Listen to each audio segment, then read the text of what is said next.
Hi! In front of me is Samsung Galaxy Z Flip4 5G, and today I would like to show you how you can switch on or off fast wireless charging on this Samsung.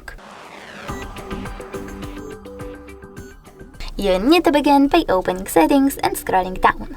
Now click on battery and device care. Then choose battery section here, scroll all the way down and click on more battery settings.